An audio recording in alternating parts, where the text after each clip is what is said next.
The Galactic Council chamber fell silent as Ambassador Zexhai of the Vortani Empire rose from his crystalline seat. His 6 eyes gleamed with condescension as he addressed the human delegation seated at the far end of the crescent-shaped assembly.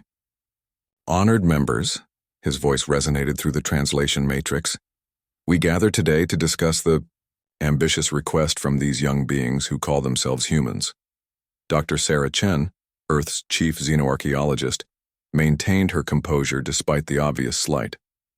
Around the chamber, representatives from 47 civilizations, some gaseous, others silicon-based, a few existing as pure energy, focused their attention on the small group of humans who had arrived only months ago with their crude fusion drives and hopeful expressions. The humans wish to join our council, Zexhai continued, his tone suggesting the absurdity of such a notion. They claim their civilization spans mere millennia. Their technology is primitive. Their understanding of quantum consciousness is laughably basic. We, the elder races, have guided this galaxy for millions of years. What could these children possibly offer us? A rumble of agreement rippled through the assembly. The ethereal collective's representative pulsed with amused blue light. The ancient builders who had constructed Dyson spheres when most species were still crawling in primordial soup remained stoically silent, their version of polite dismissal. Dr. Chen stood slowly, her weathered hands steady despite the magnitude of the moment. At 73, she had spent her entire career uncovering humanity's past, never imagining she would one day defend its future before the galaxy's most advanced civilizations. Honored Council, she began, her voice carrying clearly through the vast chamber. You speak of age, of wisdom earned through eons of existence. You measure worth by the span of years your civilizations have flourished among the stars. She touched the datapad in her hand, its contents representing decades of painstaking research, hidden discoveries that had been classified at the highest levels until this very moment. But what if I told you that you have it backwards? What if the young race standing before you today is not the student but the teacher? What if Earth is not the newest player in this cosmic game, but the oldest? The chamber erupted in what could generously be called laughter, though the sounds varied wildly across species. Zexhai's eyes rolled in theatrical disbelief. Preposterous. Our geological surveys show Earth to be barely 4 billion years old. Your species has existed for a cosmic blink of an eye.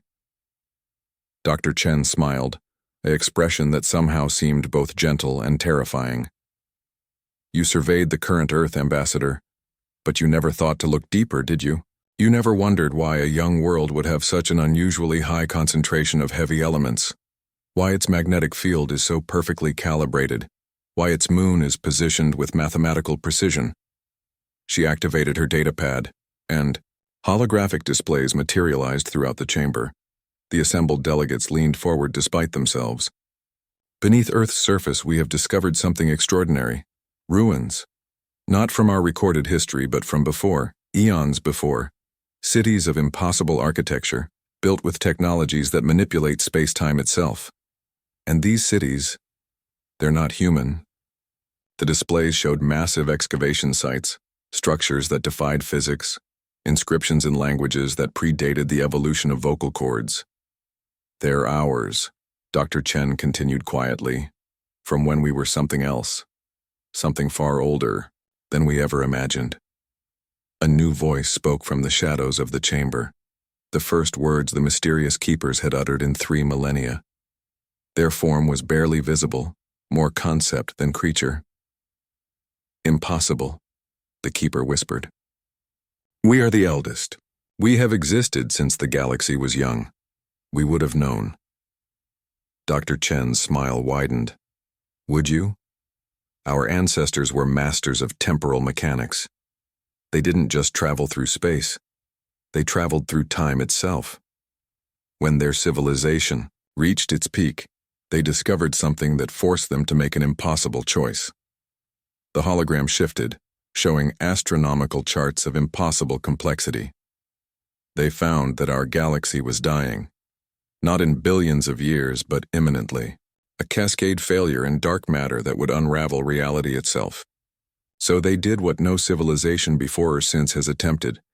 They reset the timeline, sent themselves back to the beginning, scattered their essence across countless worlds, and began again. The silence in the chamber was absolute now. Humanity isn't Earth's first intelligent species, Dr. Chen explained. We're Earth's latest intelligent species.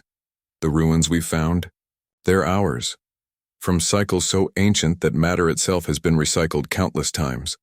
Every few billion years we remember, we rebuild, we guide the younger races forward until they're ready to help us reset the cycle again.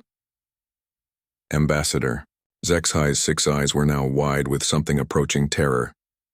You're saying you've done this before? All of this? Many times. And each cycle we improve. Each reset, we save more. This time we have all of you. 47 civilizations, each bringing unique perspectives and capabilities. Together, we might finally break the pattern. Dr. Chen looked around the chamber, meeting the optical organs, energy signatures, and sensory apparatus of species from across the galaxy. You wondered what humanity could offer the Council? We offer memory. We offer the accumulated wisdom of 1 trillion years of trial and error. We offer the knowledge of how to save not just our galaxy, but ourselves. She paused, letting the implications settle. The choice is yours, honored delegates. You can maintain your assumptions about young Earth and primitive humans, or you can join us in our oldest mission, ensuring that this cycle, we finally get it right. In the vast silence that followed, the keepers spoke again, their voice now filled with something resembling awe. The missing pieces, the gaps in our historical records, the inexplicable advancement of certain technologies. All explained, Dr. Chen nodded. We've been guiding you, just as we've been guided by our own forgotten selves across eons of iteration. The question now is, are you ready to remember why we're all really here? The vote, when it came, was unanimous. Humanity was not just accepted into the Galactic Council. They were recognized for what they had always been. Its founding members finally come home.